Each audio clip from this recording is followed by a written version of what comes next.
Hi guys, welcome back to my channel. Today I'm going to show you how you can fix Facebook not working problem or Facebook server down.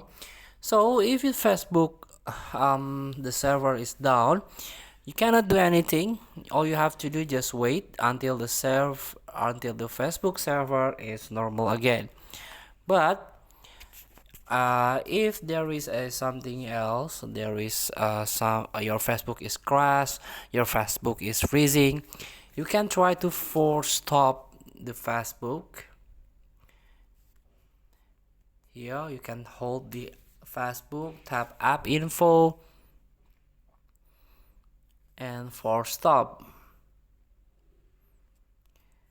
and then you can tap on storage usage.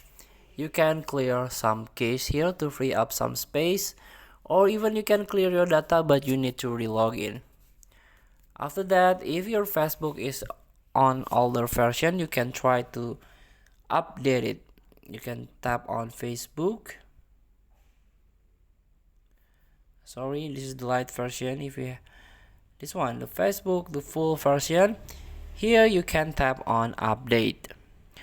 Feel free to try. Thank you for watching. Don't forget to comment, like, and subscribe, and so contact button below. See you in the next video.